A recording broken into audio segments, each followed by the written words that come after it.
right, let's go ahead and get this kicked off for the day. We will continue to accept people into the meeting as they trickle in, but in the interest of time, let us move forward with everybody and get this awesome student panel started. So first of all, thank you everybody for joining us for this session today at the Spartan Leadership and Career Conference. We are very excited to have you and have our fantastic student leader panelists here with us today. We've got a list of questions that we'll go through some of them, address them to the panelists. And if you have any other questions in the meantime, please feel free to chime in using the chat, and we'll do our best to try to address them before the end of the session. So without further ado, I will pass it off to Hannah Kiley, who will be our student moderator for today. Hi, Hannah. All right. Hi, everyone. My name is Hannah Kiley. I'm a second-year Human Resource Management major here at SJSU, and I'll be moderating today. So we're going to introduce our student leaders, and I'll popcorn it to Sally first. Hello, everyone. My name is Sally. I go by she, her, hers. Currently a third-year Business Human Resource major with a double minor in Event Management and Leadership, and I am involved in other clubs on campus, but my main involvement is Vietnamese Student Association. I'll pop for it to Sean. Thank you, Sally. As been said, my name is Sean. I am a second-year environmental studies major, minor in philosophy. And my biggest involvement is I was and am currently an orientation leader for San Jose State. And I'll popcorn to Leland. Thanks, Sean. So yeah, my name is Leland Palma. I'm a senior major in communications. And yeah, I'm most involved in associate students, and I'm the director of co-curricular affairs. And I'm a popcorn it to Anoop. Thanks, Leland. Hi, everyone. My name is Anoop Kaur, pronouns she, her, hers. I'm a third-year bio major. I have a little bit of scattered involvement across the campus, so I'm currently serving my second term as AS Director of Academic Affairs. I am also the president of VDAY. What's VDAY? It's a club focused on social justice and women empowerment. And I'm also co-founder of a new club called Multiracial, Multi-Ethnic Collaborative. And we're just getting recognized, but if you're interested in that, feel free to ask some questions. I'm gonna popcorn to Floor. I'm always in awe of Anu. She does everything and it makes me look like a slacker. Anyway, hi everyone. My name is Rosario. I'm a fifth-year student graduating this year, majoring in Business Management Information Systems with a minor in Chicano Studies, and I currently serve as Controller and Chief Financial Officer for Associated Students, which, if you don't know, is the student body that represents students at San Jose State. Awesome. Well, thank you all of you for being here. Thank you to all the attendees. We're going to get started with the questions. So our first one is going to be, what does being a student leader mean to you? And anyone can feel free to just speak up whenever they want to answer. I can go ahead and start. I would say being a student leader, I feel like sometimes those terms are very disjointed. So I see myself as a student, I see myself going to classes, and then I see myself existing in other spaces as a leader where people depend on me for stuff. People are emailing me, asking me for my opinion.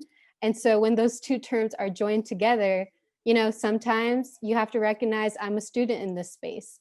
And sometimes you have to recognize you're a leader in this space. So for me, it really matters like what space I'm in for me to be a student leader and how I'm going to represent myself and students in the most inclusive and responsible way.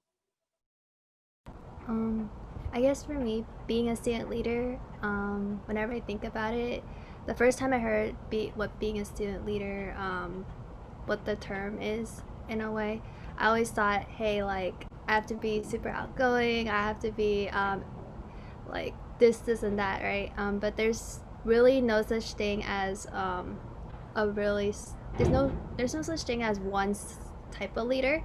There's like different types of leaders. In general, you can be you don't have to be front and center in order to be a leader. You could be just helping a group of students going through something, or just helping them with their homework or anything. There's so many different types of leaders that you can't name all of them.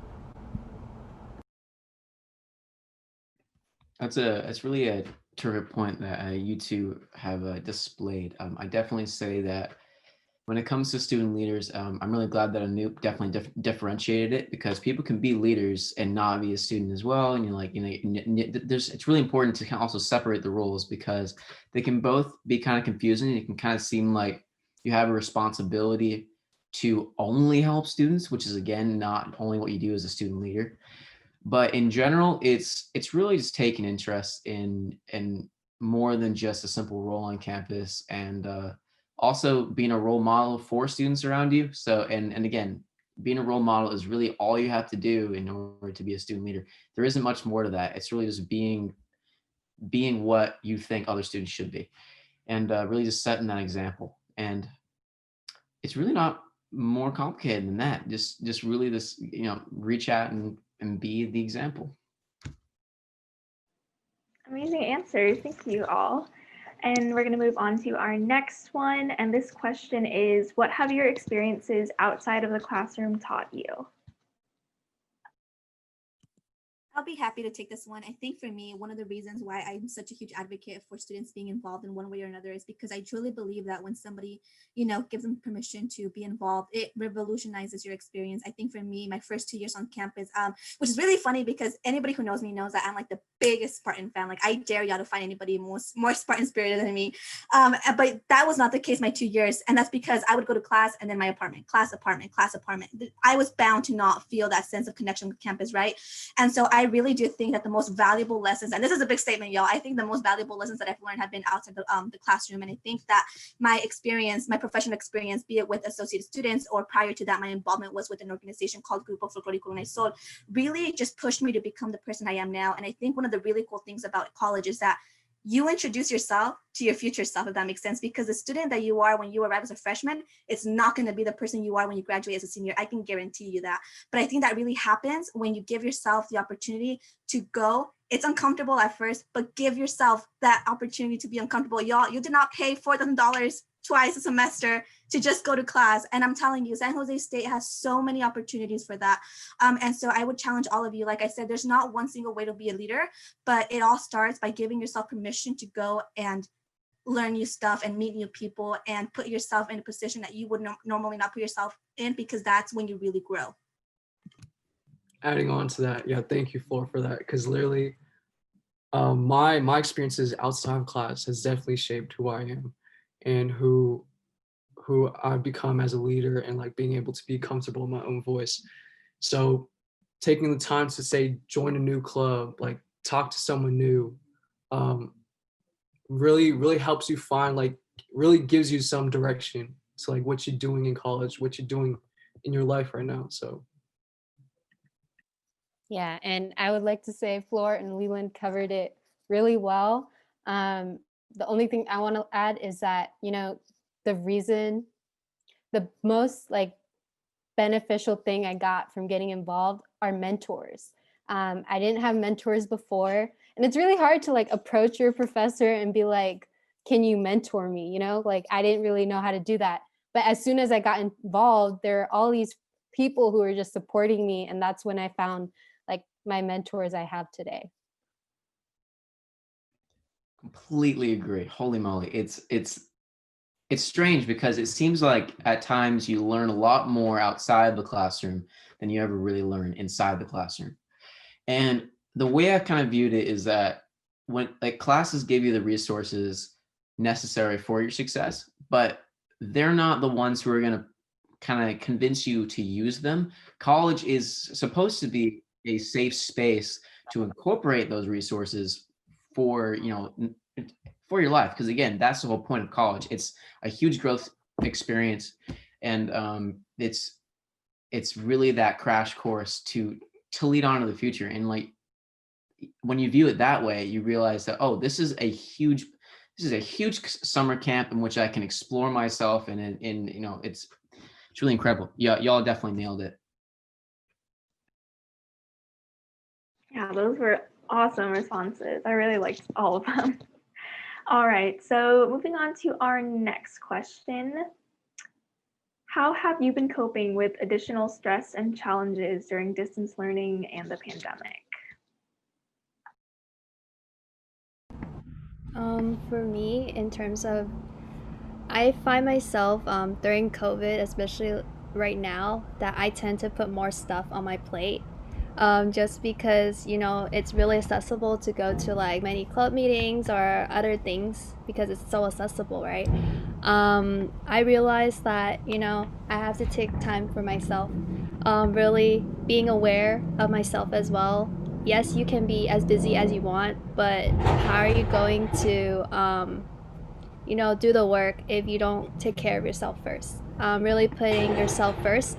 Um, yes, you might want to go to all these events, club events and whatnot, but at the same time, you know, it's okay to say no to the events if you don't, you know, you have to put yourself first. I can add a bit to that. I think it's interesting because I was actually having this conversation earlier in the week with one of my friends, and I was telling them how I almost get the impression that teachers think that, oh, you know, they're behind a screen, they're in bed all day, so let's just give them all this workload. And so I feel like, and I don't know if it's just me, but I feel like last semester and this semester, I definitely have more work in the sense of homework than I did in prior classes. And I think it's because professors, you know, may think that, oh, they're just, you know, not really doing anything. And so it's really important. And, you know, this is when being a student just sometimes can be real and it can be hard. And I've had to have conversations with myself saying like, you know what, I'm okay if I just get a C in this class, you know, and that's just a reality of right now. And so I think to go with that, I think it's just be smart about your approach to being a student right now, because y'all, nobody has been a student during a pandemic in a very long time. And the probability of another pandemic happening within our lifetime is slim. That's how rare this is. And sometimes I think that because we've been, you know, in lockdown or whatever the case has been since March, we are normalizing it. But really, this is not normal at all, y'all. And so we really are not only having to be students during a very unprecedented time, but we're having to relearn how to be a student, right? Because being a student in a classroom is very different from being a student when I eat in my room, I take meetings in my room, I go to class in my room, and that's just not the best setup. And so I think it's just giving yourself grace, acknowledging that being a student right now is difficult, right? And also communicating with whoever your support system is if you do need that additional help, because I know I'm that kind of person. I suffer by myself, and that's a weakness of mine. And so just reaching out when you really just need to just vent or whatever the case may be, because like I said, being a student right now is hard. It definitely is, Floor. Being a student definitely is really hard in times like this. And it seems like what this pandemic has really given us is it's given us a time to process our thoughts and really kind of step into a really solid state, which is a really interesting way to think of it.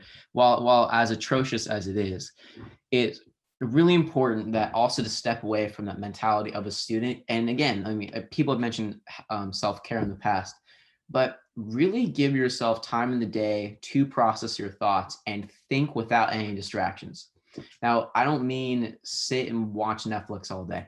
I don't mean play a video game or anything like that. Now, what I mean is go for a walk if you're healthy, reading a book, like take time to learn something that's not forced, and journal, do anything which gets all of your thoughts out into the world somehow. Because again, it's so hard and it's really easy to really get bogged down by our thoughts because we have no one to talk to.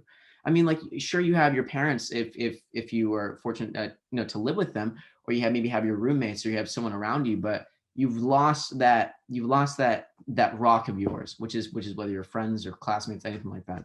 So really, it's discover who you are, yes, but it's also like to take time to incorporate those kind of moments in your day, and you'll find that you'll be a lot more attentive when you actually have to go back in that mindset of being a student as well.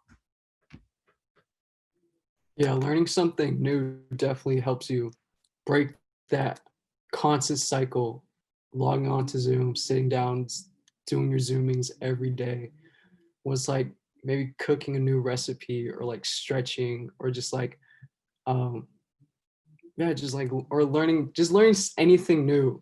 It would probably like you'll be surprised how much it'll like brighten your day. Because I'll do like yeah, I started up taking reading, and before I don't even remember the last time I like read a whole book by myself like that.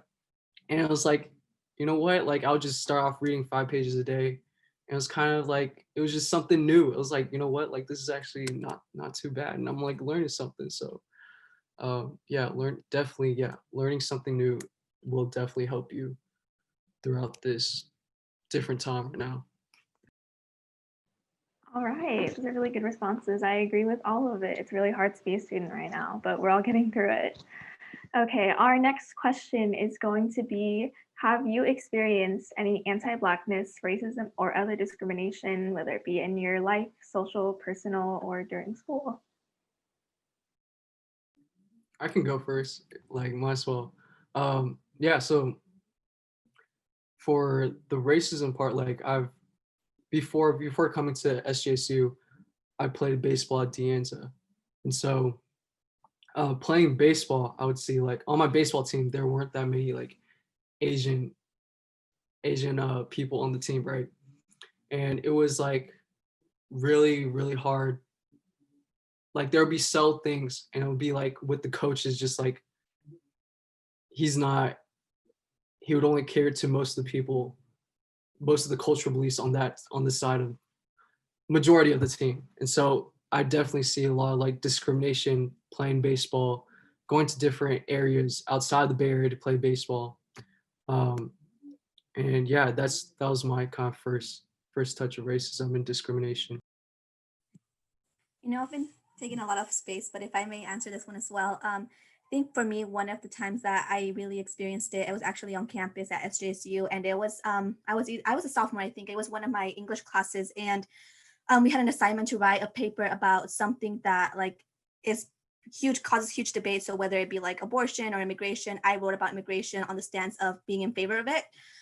For those of you who don't know, I am undocumented, and that's something that I'm very open about. And so I decided to talk about immigration on the stance of my personal experience. And I remember the professor called me out in class, and I had used the term undocumented because that's the proper term to use. And he stopped me. Keep in mind, this was a white man, and he stopped me and he said, "You mean illegal aliens?" And I was in a little bit of a shock, and I think he noticed because of the expression on my face.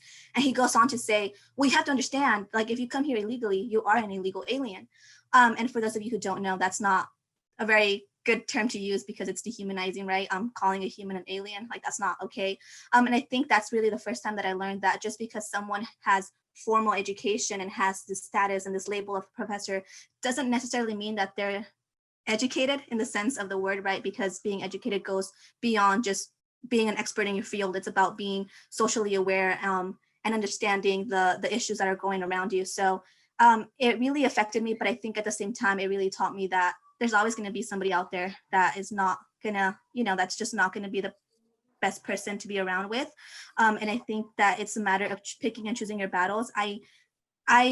Whenever I feel like it's appropriate for me to educate someone or to, call someone in, I do it. But there's also times where I'm like, it's not even worth it right now. And so I think that it's being or educating someone can sometimes be emotionally taxing. And I think it's just a matter of choosing and picking your battles. And so in that moment, especially because of the whole power dynamic, I let it slid by. But, in retrospect now, being who I am now and kind of having the support system that I do on campus, one of my biggest regrets is not moving forward with going through the actions of, reprimanding the professor. It is what it is. But I think moving forward, that's definitely an experience that just kind of gave me that backbone moving forward, like not allowing someone to make me feel like that at any given time. So I just want to say thank you, Flor, for sharing that and being vulnerable with us. I think that, it is emotionally taxing to take every single moment and address them for all of the microaggressions you face, for all of the outright racism you face. And it's not on the responsibility of BIPOC to educate others. And so I've experienced it too. And I think that, coming from a multiracial, multi-ethnic identity, I have some privilege because I am a part of both communities. I am also non-Black POC and lighter skinned. So I feel like my experiences have been more leaning towards more microaggressions or, since I am in the science field, I can relate to Flor's story a little bit. There was a time a professor asked me if I had ever gotten tested for diabetes because in brown communities, there's a predisposition for diabetes. And so that moment took me aback because I was like, what is she basing this off of? Is she basing this off of the color of my skin? I have to assume so. And so like what Flor said, these moments often require you to assess where you are at, you know, assess if you have the energy to fight against it. And San Jose State offers a lot of spaces, a lot of solidarity spaces where you can educate yourself about social justice, educate yourself about advocacy. And if you want to be an ally, and you should be an ally, educate yourself of how to do that in a non-taxing way. These moments, you know, don't define you. That's all I gotta say.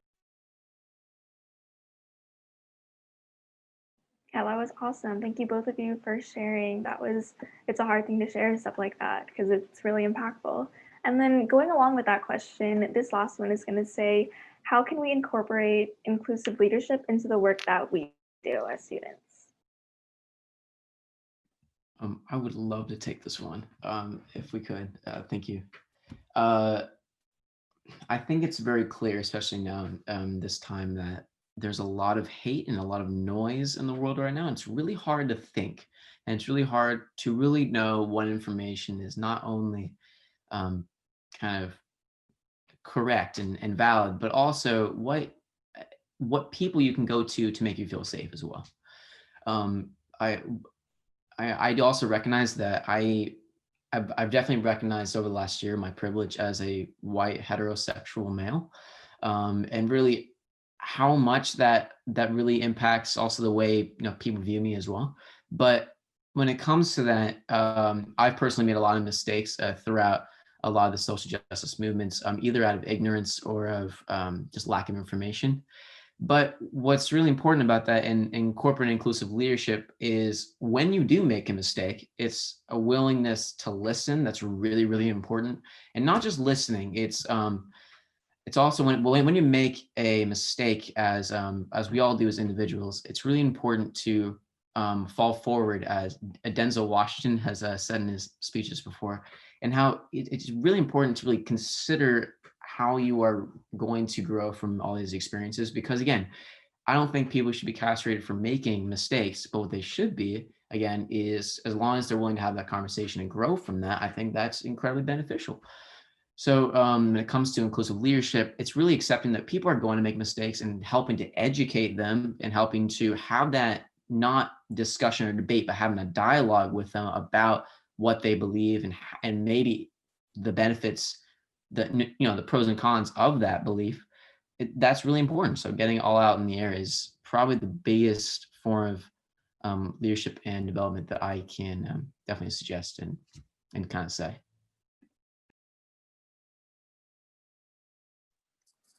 I would say for me, being inclusive means using inclusive language. Like that should be the first thing you get to in a space.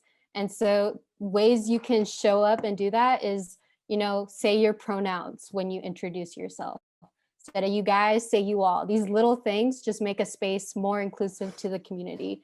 And also don't make others feel uncomfortable. So that's like a good place to start if that's one of your goals in your leadership.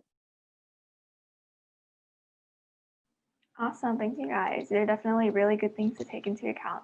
And then we're gonna do one last question from Rodrigo in the chat. And he asks, if you don't mind, how is it like to be a student leader and being involved during this pandemic? As he's a new transfer student to SCSU, he wants to know more about what the student involvement climate is. Hi, Rodrigo. Thank you for your question. I'm going to go ahead and try to answer it for you. I said earlier, I was in the previous student panel leader, and I said that, you shared that you're a first-time transfer, and I really do feel for first-time transfers and first-time frosh, because I know that, as a senior in high school, one of the things that you look forward to college is meeting people face to face and kind of going to the football games and all this, the parts that come with being a student, right, outside of the classroom. And so it's really, really sucks that we can't do that this time around because of everything going on. Be it it's necessary, but I can see how it's really hard. But I think that one of the great things that San Jose State is doing really well is doing this whole virtual thing, right? We are the University of Silicon Valley. We empower the Silicon Valley. And so our we're doing this virtual thing really well, in my opinion. Are there some hiccups? Yes, but who doesn't have hiccups, especially when they're doing something for the first time, right? And I think student involvement is doing an amazing job in moving how they function virtually. We have 450 plus student organizations. So like I said, if you're into robotics, there's going to be a robotics club. If you're into dance, there's going to be a dance club. If you're into, you name it, there's going to be a club for you. And I think all that you have to do is really figure out like what drives you, what you would like to be part of. And then go on. Social media is huge right now, whether you want to do Instagram, you can follow student involvement on Instagram and kind of see what they're up to. If you already have a club in mind that you want to be a part of, go ahead and follow them. Most clubs have some sort of social media presence as well. And as Anu mentioned, student government is also a great way to get involved. We have what's called student at large positions to serve on committees, and that way you have a say in what gets done on campus. But I don't know if anybody else has anything they want to add. I do realize that we're so close to being out of time, but there's one thing I want to mention, and that's as a student, I don't know if a lot of people realize, but making a LinkedIn really does help your chances in student involvement. The reason why I say that is because if you follow people from San Jose State, or maybe in your department, or if you follow certain, it doesn't really matter. It doesn't really matter who you follow, but as long as there are people who you think are going to be really forwarding, by creating a LinkedIn and creating a resume and all that, you're getting connected with people who can help you. And I think was it you who mentioned mentorship? You can find a lot of mentors on, mentors on LinkedIn itself. And it's really just having those in-person networking conversations, which do forward you in student involvement. And yes, clubs as well. Yes, you can follow clubs on, I don't know if you can follow clubs on LinkedIn, but you can get in contact with the people involved in those. And that's what's really important about it. Sorry, that was a really long description, but sorry, I hope I got the word through. All righty. Unfortunately, that is all of the time that we have today. Thank you so much for that question, Rodrigo. And thank you so much to our panelists and our moderator, Hannah Kylie. Y'all have been incredible today. I really appreciate everybody coming and sharing their thoughts and perspectives and experiences. As Anu mentioned earlier, vulnerability is very important in leadership. So I'm glad that you all were able to share some of those experiences. And yeah, really, that's how a lot of learning happens, is from hearing from our peers and learning from there. So that is all we have for today. This has been the last session of the Spartan Leadership and Career Conference. So thank you all so much again for attending. Keep an eye out for some feedback forms and everything that we'll be sending out next week, along with some recordings for all of these sessions. So once again, last time, thank you all so much. We appreciate you, and we hope to see you at some of our exciting leadership opportunities in the future.